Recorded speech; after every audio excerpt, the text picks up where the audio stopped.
परिनिर्वाण दिवस के अवसर पर मैं सभी देशवासियों को शुभकामनाएं देता हूं, नमन करता हूं बाबा साहब को। आज के दिन संकल्प दिवस है, याद करना चाहिए कि किन परिस्थितियों में उन्होंने लड़ाई लड़कर इस मिशन को पूरा किया। संविधान सभा में संविधान लिखा और संविधान एक अभिभावक है, जनता के पैसे, जनता के भविष्य, जनता के विकास, देश के विकास, देश की सुरक्षा, निचले पावदान पर रहने वाले लोगों को विशेष अवसर प्रदान किया गया। संविधान सभा में बड़े लोगों को धन्यवाद दूंगा। उन्होंने कहा कि हम लोग टैक्स चुकाएंगे और उस पैसे से देश के लोगों के निचले पावदान पर रहने वालों को शिक्षा में लाएंगे और उनको पढ़ाएंगे, लिखाएंगे, आगे बढ़ाएंगे और उन्हें बराबर करेंगे। तो सामाजिक न्याय का आज के दिन याद करने और उसके तो सामाजिक न्याय में सभी लोगों को धन्यवाद देता हूँ कि आज के दिन याद करें और रूप चलें। और कैसा अभिभावक चाहिए, इसको जब वोट डालें तो कम से कम आज का दिन याद रखें कि अम्बेडकर ने क्या लिखा और संविधान की व्यवस्था देने वाले बाबा साहब को जो भी कुछ हम लोग दिखाई दे रहे हैं वो सब उन्हीं के, जितना भी आज के दिन में दिखाई दे रहे हैं, तो कम से कम संविधान की आत्मा है कि निचले पावदान पर रहने वालों को विकास की मुधारा में लाया जाए। वो भारतीय जनता पार्टी की भी पंडित दीनदयाल है और निषाद पार्टी है। निर्बल जो है वो तभी है जो निर्बल है, जो राजनीति का शिकार है, वो निर्बल है, जो हिस्सेदार है सबल है। तो उसे हिस्सेदार बनाया जाए जिससे सबल हो जाए, ये हमारी आज के दिन की अखिलेश यादव कह रहे हैं कि संविधान ही पीडीए का विकास स्तंभ है।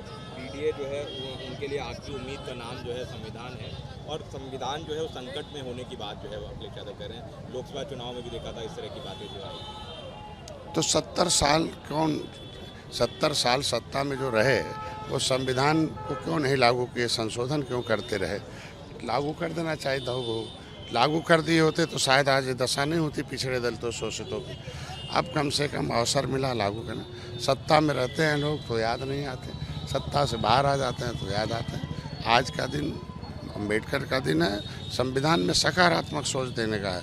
जो कुछ गलतियां हैं उसे सुधार करके आगे बढ़ने का दिन है और नई एक ऊर्जा चेतना लेकर फिर से इस देश के गरीबों, शोषितों, वंचितों को न्याय दिलाने का दिन है। टीएमसी के विधायक हुमायूं कबीर वो आज 6 दिसंबर है, कह रहे हैं कि बाबरी मस्जिद की जो है वो नींव रखेंगे। ये सब राष्ट्रद्रोही लोग हैं। 6 दिसंबर या परिनिर्वाण दिवस मना रहा है और आज के दिन में उन्हें धर्म दिखाई दे रहा है।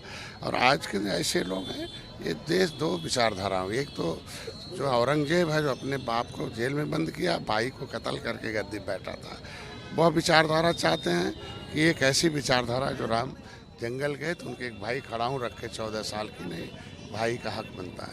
तो कैसी चाहिए? भारतीय संस्कृति भारतीयों का है, इस संस्कृति में किसी प्रकार का दूसरी विचारधारा बर्दाश्त है। पुतिन यहाँ पर आए हुए हैं, उनको प्रधानमंत्री ने भगवत गीता गिफ्ट करी है, लेकिन उसको लेकर भी सियासी जो है राजनीति होने लगी कि भगवत गीता क्यों दी, कुरान क्यों नहीं दी, इस तरह की बातें भी।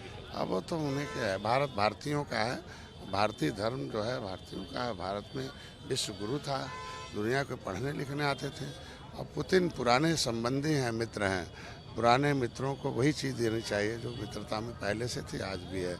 और आज के दिन में पुतिन और भारत का, रूस और भारत का जो संबंध है वो प्रगाढ़ होगा, भारत को फिर से समृद्धशाली बनने में। आखिरी सवाल है, केंद्रीय भारी उद्योग व इस्पात मंत्री हैं एचडी कुमारस्वामी, उन्होंने कहा है कि देश भर के स्कूलों में भगवत गीता को शामिल कर देना चाहिए, उसकी मांग करी। अरे मांग तो कोई भी कर सकता, सरकार विचार करती है, जो अच्छा होगा उसे करेगी।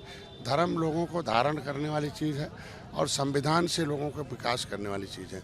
तो विकास परक जितनी भी बातें होनी चाहिए वो लोगों को समानता के लिए काम होनी चाहिए और सभी लोगों के लिए अवसर प्रदान किया जाए।